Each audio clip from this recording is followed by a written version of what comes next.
વિદ્યાર્થી મિત્રો, આપણે સેમેસ્ટર 5 ની અંદર પ્રક્રિયા પડતર જોઈ રહ્યા છીએ। અત્યાર સુધી પ્રક્રિયા પડતરના આપણે જેટલા લેક્ચર જોયા એ બધાની અંદર આપણે સમજ્યા કે પ્રક્રિયા પડતર એટલે શું, બરાબર। પડતર ગણવાની જેટલી પણ પદ્ધતિઓ છે એમાંની એક પદ્ધતિ નવી આવી રહી છે જેને શું કહેવાય છે, પ્રક્રિયા પડતર। અત્યાર સુધી આપણે પ્રક્રિયા પડતરની અંદર ઘણી બધી વસ્તુઓ જોઈ કે પ્રક્રિયા પડતરની અંદર કેટલી પ્રક્રિયાના ખાતા બનાવવાના હોય, એમાં કઈ વિગતો, કઈ એન્ટ્રી કઈ બાજુ આવે। મહત્વની 3 વસ્તુ શીખ્યા કે દાખલાની અંદર સામાન્ય બગાડ આવતો હોય, બરાબર છે, કે કોઈ પણ વસ્તુમાં એકમો દાખલ કરીએ અને ઉત્પાદન કરીએ એટલે 100% ઉત્પાદન મળતું નથી, એમાંથી બગાડ થાય। આ બગાડ જેટલો આપણે ધાર્યો હોય કે આટલો બગાડ તો થાય જ, બરાબર, એને શું કહેવાય, સામાન્ય બગાડ।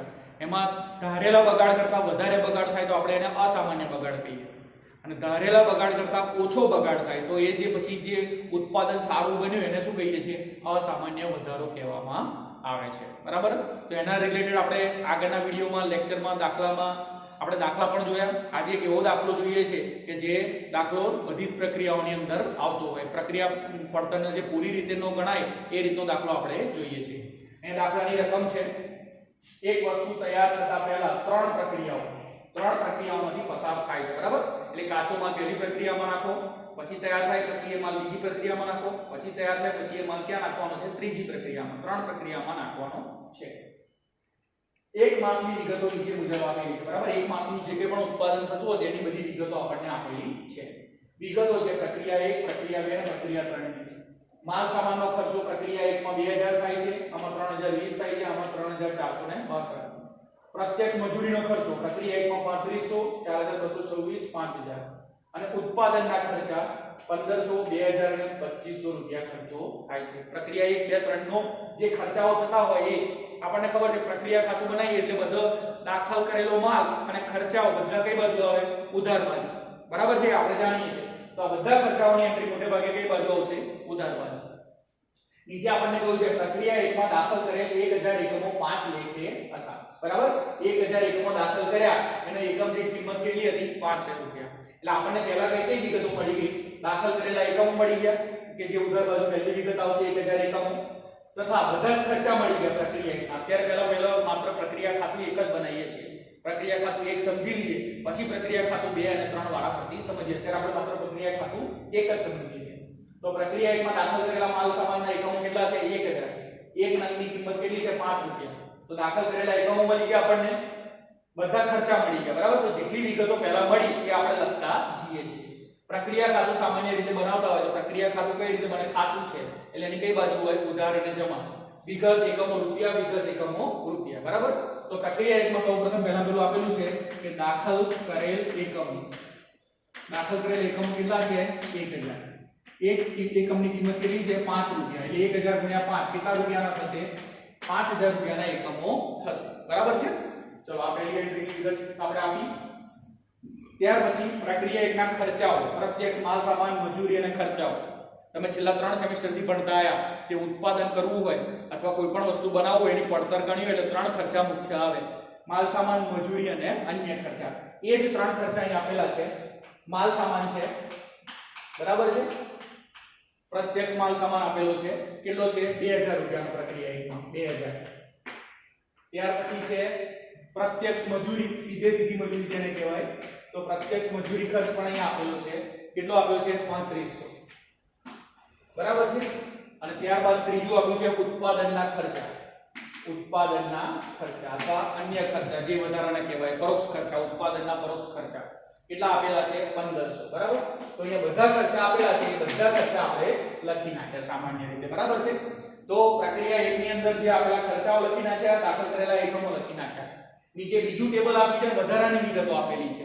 વધારાની વિગતોમાં શું કહે છે, સામાન્ય બગાડની વિગત આપી છે, સામાન્ય બગાડના એકમો વેચીએ તો કેટલા રૂપિયા મળશે આપી છે, અને ખરેખર ઉત્પાદન આપેલી છે, બરાબર। આ વિગતો આપેલી છે 3 પ્રક્રિયાની, પ્રક્રિયા 1, 2 અને 3 ની, બરાબર। આપણે જ્યારે પ્રક્રિયા ખાતું બનાવતા હોય તો સૌપ્રથમ શું કરતા આવીએ છીએ, બધા ખર્ચાઓ ઉધાર બાજુ લખી નાખતા આવીએ છીએ, દાખલ કરેલા એકમો લખી નાખતા આવીએ છીએ। ત્યારબાદ સૌપ્રથમ જમણી બાજુ આપણે પહેલી એન્ટ્રી લખતા આવીએ છીએ, કઈ લખતા આવીએ છીએ, સામાન્ય બગાડની, કઈ, સામાન્ય બગાડ। ચલો તો સામાન્ય બગાડ પહેલા આપણે શોધવું પડશે। તો સામાન્ય બગાડ શું કહેવાય, સામાન્ય ઉત્પાદન શોધવું, બરાબર। તો આપણને સામાન્ય ઉત્પાદન અથવા સામાન્ય બગાડ શોધવું પડશે। અહીં કેટલો કહ્યો છે, દાખલ કરેલા એકમોના 10%, દાખલ કરેલા એકમો અહીં કેટલા હતા, 1000। તો 1000 ના 10% એ શું હશે, બગાડ હશે। તો દાખલ કરેલા એકમો કેટલા છે 1000. પ્રક્રિયા એકમાં આપણે દાખલ કેટલા એકમો કર્યા 1000. એમાંથી સામાન્ય બગાડના એકમો, સામાન્ય બગાડ કેટલા છે 10%. તો 1000 ના 10%, 1000 એકમો દાખલ કર્યા એના 10%, 10% એટલે કેટલા એકમો થાય 100. 100 એકમો એ શું છે એના બગાડ છે, સામાન્ય બગાડ છે. કેટલો એકમો છે 100 એકમો. તો 1000 એકમો તમે દાખલ કરો છો પ્રક્રિયાની અંદર, એમાંથી 100 એકમો બગડી જાય, 100 એકમો સારા બનતા નથી. તો સારા એકમો કેટલા બનશે? સામાન્ય ઉત્પાદન કેટલું થવું જોઈએ? 900 એકમોનું સામાન્ય ઉત્પાદન થવું જોઈએ. આને સામાન્ય ઉત્પાદન કહેવાય. બરાબર છે? દાખલ કરેલા એકમોમાંથી બગાડના એકમો બાદ કરો એટલે તમને સામાન્ય ઉત્પાદન મળી જાય. કે તમારે 900 એકમ તો બનવા જ જોઈએ. 1000 એકમ નાખો છો, 100 એકમ બગડે તો કેટલા ઉત્પાદન થવું જોઈએ? 900 એકમનું ઉત્પાદન થવું જોઈએ. હવે દાખલાની અંદર બીજી આ 10% ની ગણતરી કરી સામાન્ય બગાડની. હવે સામાન્ય બગાડના એકમો કેટલા રૂપિયામાં વેચાય? 3 રૂપિયામાં. આપણે જાણીએ છીએ, આપણે માલ બનાવતા હતા, માલ બગડી ગયો, તે બગડેલો માલ કચરામાં ફેંકી નથી દેતા, એ ભંગારવાળાને વેચી દઈએ છીએ. ભંગારવાળાને વેચી દઈએ તો કેટલા રૂપિયા મળે? એક એકમના 3 રૂપિયા મળશે. તો આ 100 એકમો જે બગાડ છે, 100 એકમોનો બગાડ એ કેટલા રૂપિયાના ભાવે વેચી દઈશું? 3 રૂપિયાના. તો 100 × 3 કેટલા રૂપિયા આપણને મળશે? 300 રૂપિયા આપણને મળશે. કેટલા રૂપિયા મળશે? 300 રૂપિયા આપણને ભંગારની ઉપજ થશે. બરાબર છે?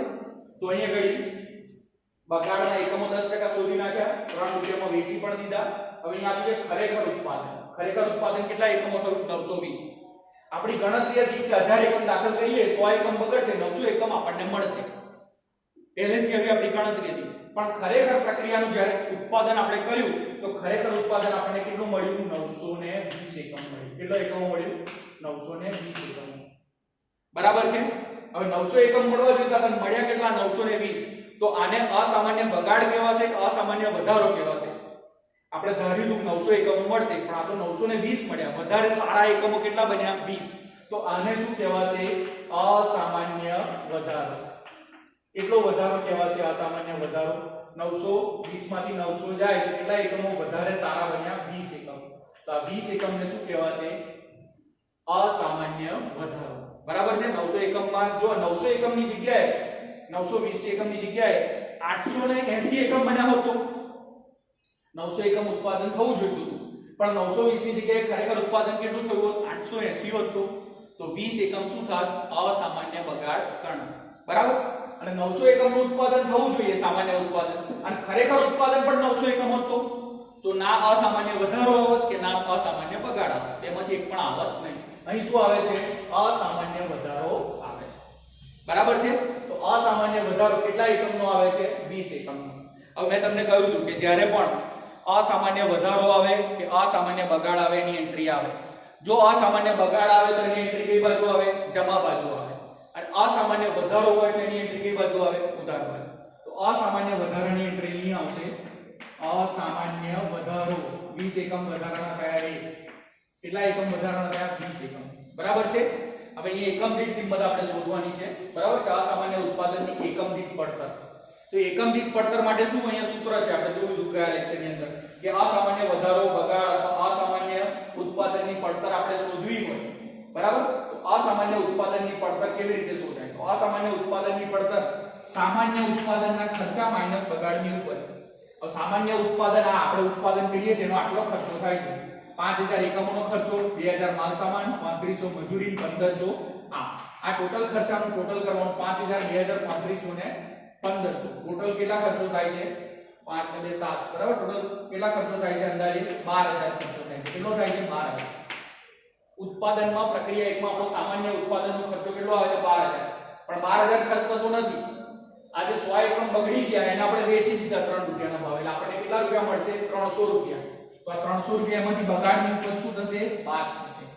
300 રૂપિયા તમે બગાડની ઉપજ બાદ કરો ભાગ્યા સામાન્ય ઉત્પાદન. સામાન્ય ઉત્પાદનના કેટલા એકમો છે? 900 એકમો. 12300 12000 માઈનસ 300 એટલે 11700. 11700 ભાગ્યા 9 એટલે કેટલા રૂપિયા આવશે? એકમ દીઠ કિંમત 13 રૂપિયા આવશે. કેટલી આવશે? એકમ દીઠ કિંમત 13 રૂપિયા. બરાબર? તો અસામાન્ય વધારો કે બગાડ કેટલા એકમો છે? 20 એકમો. બરાબર? આ 20 એકમો અસામાન્ય વધારો કે બગાડ. કાં તો વધારો આવે, કાં તો બગાડ આવે, કાં તો કઈ ના આવે. અહીં આપણા દાખલામાં શું આવ્યું? વધારો આવે. કેટલા એકમો? 20 એકમો. એ 20 એકમોના કેટલા રૂપિયા ભાવ ગણાશે? 13 રૂપિયા ભાવ ગણાશે. યાદ રાખો, અસામાન્ય વધારાની જે કિંમત હોય એ જ સામાન્ય ઉત્પાદનની કિંમત થતી હોય છે. એટલે અહીં કેટલા રૂપિયા થયા? 13 રૂપિયા. 20 ગુણ્યા 13 કેટલા રૂપિયા થશે? 13 દુ 260. બરાબર છે. હવે અહીંયા ઘડી અન્ય કોઈ વિગત રહેતી નથી. બધી વિગતો પ્રક્રિયા એકની આવી ગઈ.